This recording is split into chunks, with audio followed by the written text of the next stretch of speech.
ಇವರೆಲ್ಲ ETF ನ ಸಿಬ್ಬಂದಿ ಅಂದ್ರೆ ಸರ್ಕಾರವೇ ನೇಮಿಸಿರುವಂತಹ ಎಲಿಫೆಂಟ್ ಟಾಸ್ಕ್ ಫೋರ್ಸ್ ನ ಸಿಬ್ಬಂದಿಗಳು. ಹಬ್ಬ ಅಂದ್ರೆ 20ರಿಂದ 25 ವರ್ಷದ ಯುವಕರು ಎಲ್ಲರೂ. ಚಿಕ್ಕಮಗಳೂರಿನ ನಗರದ ಹೊರಗೆ ಈ ಮತವಾರದ ಬಳಿ 20ರಿಂದ 25 ಆನೆಗಳು ಬೀಡು ಬಿಟ್ಟಿದ್ದು ಈಗಾಗಲೇ 15ರಿಂದ 20 ದಿನ ಆಗಿದೆ. ಹತ್ತತ್ರ ಅವ್ರು ನೋಡ್ಸೋಕೆ ಅಂತಲೇ ಇವ್ರುಗಳನ್ನ ಅಂದ್ರೆ ಈ ETF ಸಿಬ್ಬಂದಿಗಳನ್ನ ಅಲ್ಲಿ ನೇಮಕ ಮಾಡಲಾಗಿದೆ. ಸರ್ಕಾರವೇ ನೇಮಿಸಿರುವಂತಹ ಸಿಬ್ಬಂದಿಗಳು. ಆದ್ರೆ ಒಪ್ಪತ್ತಿನ ಊಟ ಕೊಡೋಕ್ಕೂ ಸರ್ಕಾರದ ಕೈಲಿ ಆಗ್ತಾ ಇಲ್ವಾ ಹಾಗಾದ್ರೆ ಅವ್ರಿಗೆ ಅನ್ನೋ ಪ್ರಶ್ನೆ ಕಾಡುತ್ತೆ. 1 kg ಕುಚ್ಚಲಕ್ಕಿ ಕೊಟ್ಟು 12 ಜನ ಅಡ್ಗೆ ಮಾಡ್ಕೊಳ್ತೀನಿ ಒಪ್ಪತ್ತಿಗೆ ಅನ್ನತ್ತಂತೆ ಸರ್ಕಾರ. ಪಾಪ ಅವರ ಗೋಳಿನ ಕಥೆ ಇದೆ, ನೋಡ್ತಾ ಹೋಗೋಣ.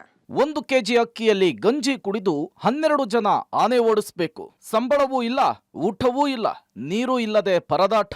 ಕಾಫಿ ನಾಡಲ್ಲಿ ETF ಹುಡುಗರ ನೋವು ಯಾರಿಗೂ ಕೇಳ್ತಿಲ್ಲ. ಈ ಆನೆ ಹಿಂಡನ್ನೊಮ್ಮೆ ನೋಡ್ಬಿಡಿ. ತೋಟಕ್ಕೆ ಬಂದು ಕಾಂಪೌಂಡು ಗೇಟನ್ನ ಹೇಗೆ ಮುರಿದು ಹಾಕಿದೆ ಅಂಥೇಳಿ. ಇವೆಲ್ಲ ಚಿಕ್ಕಮಗಳೂರು ನಗರದ ಹೊರವಲಯದಲ್ಲಿ ಕಳೆದ 20 ದಿನಗಳಿಂದ ಬೀಡು ಬಿಟ್ಟಿರುವ ಭೀಟಮ್ಮ ಗ್ಯಾಂಗಿನ ಸದಸ್ಯರು. 30 ಕಾಡಾನೆಗಳು 3 ತಂಡವಾಗಿದ್ರೆ ನಟೋರಿಯಸ್ ಭೀಮಾ ನರಹಂತಕನಿಗಾಗಿ ಸುತ್ತುತ್ತಾ ಇದ್ದಾನೆ. ಈ ಡೇಂಜರಸ್ ಭೀಟಮ್ಮನ ಗ್ಯಾಂಗ್ ಅನ್ನ ಕಾಡಿಗಟ್ಟಲು ಅರಣ್ಯ ಇಲಾಖೆ ಹಾಗೂ ETF ಹಗಲಿರುಳು ಹೋರಾಡ್ತಾ ಇದೆ. ಆದ್ರೆ ಆಗ್ತಾ ಇಲ್ಲ. 5-6 ಮರಿಗಳಿರೋದ್ರಿಂದ ಅರಣ್ಯ ಇಲಾಖೆ ಎಚ್ಚರಿಕೆಯ ಹೆಜ್ಜೆಯನ್ನಿಡ್ತಾ ಇದೆ. ಆದ್ರೆ ಈ ಭೀಟಮ್ಮನ ಗ್ಯಾಂಗ್ ಅನ್ನ ಓಡಿಸುವಂತಹ ಹುಡುಗರು 1 kg ಅಕ್ಕಿಯಲ್ಲಿ 12 ಜನ ಗಂಜಿ ಕುಡಿದು ಆನೆ ಓಡಿಸೋದಕ್ಕೆ ಹೋಗ್ತಿದ್ದಾರೆ. ಅವರ ತೋಳುಬಲ, ದೇಹದ ಶಕ್ತಿ ಹೇಗಿರಬಹುದು ಅಂತೇಳಿ ನೀವೇ ಯೋಚಿಸಿ. ಇಲಾಖೆ ಇವರಿಗೆ ಸಂಬಳ, ಊಟ, ತಿಂಡಿ, ನೀರು ಏನನ್ನೂ ಕೊಡ್ತಿಲ್ಲ. ಆನೆ ಬಂದಾಗ ಮಾತ್ರ ಹೇಳಿದ ಕೂಡಲೇ ಎಲ್ಲಿದ್ರೂ ಓಡೋಡ್ ಬರಬೇಕು. ಯಾವಾಗ ಬೇಕು ಅವಾಗ ಸಂಬಳ ಆಗುತ್ತೆ. ಕಳೆದ ತಿಂಗಳಿನ ಸಂಬಳ ಇನ್ನೂ ಕೂಡ ಆಗಿಲ್ಲ. ಇವರನ್ನ ಇಲಾಖೆ ನಡೆಸಿಕೊಳ್ತಾ ಇರುವ ರೀತಿಗೆ ಅಧಿಕಾರಿಗಳ ವಿರುದ್ಧ ಅಸಮಾಧಾನವನ್ನ ಹೊರಹಾಕಿದ್ದಾರೆ. ಇವಾಗ ಇಲ್ಲಿ ಏನಾಗ್ತಿದೆ ಅಂದರೆ ಇವರು ತಿಂಗಳ AP ಆಗಬೇಕು, ನಮ್ಮ ಹತ್ರ ಅಮೌಂಟ್ ಇಲ್ಲ, ಅಮೌಂಟ್ ಆದಮೇಲೆ ಹಾಕ್ತೀವಿ ಅಂತ ಹೇಳ್ತಾರೆ. ಇಲ್ಲಿ ಊಟದ ವಿಚಾರಕ್ಕೆ ಬಂದುಬಿಟ್ರೆ ಊಟ ಭಾಳ ಕಷ್ಟ ಸರ್ ನಮಗೆ.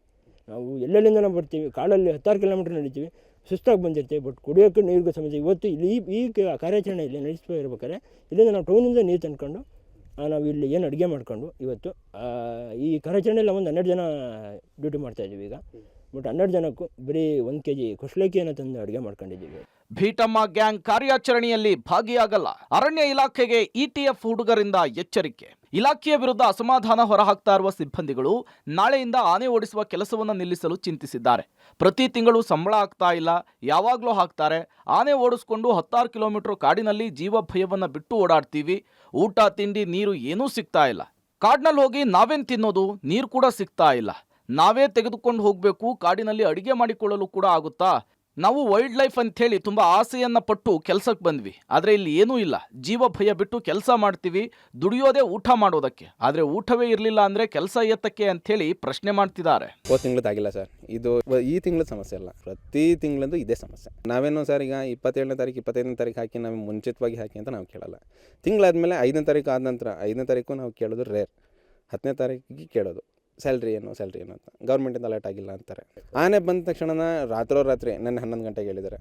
11 ಗಂಟೆಯಿಂದ ನಾವಿರೋದಲ್ಲಿ ಮೂಡಿಗೆರೆಯಿಂದ ಆಚೆ ಹೋಗಬೇಕು. ಅಲ್ಲಿಂದ ಬಂದ್ಬಿಟ್ಟು ಇಲ್ಲಿಗೆ ಬಂದಿದ್ದೀವಿ. ಡಿಪಾರ್ಟ್ಮೆಂಟಿಂದ ಏನೇನು ಕೊಡಲ್ಲ. ನೀವು ಊಟ ಮಾಡಿದ್ರ ಅಂತ ಕೇಳೋದಕ್ಕಿಲ್ಲ. ಒಟ್ಟಾರೆ ಆನೆ ಬಂದಿದೆ ಅಂಥೇಳಿ ಮಧ್ಯರಾತ್ರಿ ಫೋನ್ ಮಾಡಿ ಕರೆಸಿಕೊಳ್ಳುವ ಅಧಿಕಾರಿಗಳು ಬಂದವರಿಗೆ ಸೂಕ್ತ ಸೌಲಭ್ಯವನ್ನು ನೀಡಬೇಕಲ್ವಾ? ಮೂಡಿಗೆರೆ ತಾಲೂಕಿನ ವಿವಿಧ ಹಳ್ಳಿಗಳಲ್ಲಿರುವಂತಹ ಹುಡುಗರು ಫೋನ್ ಬಂದ ಕೂಡಲೇ ಓಡೋಡ್ ಬರ್ತಾರೆ.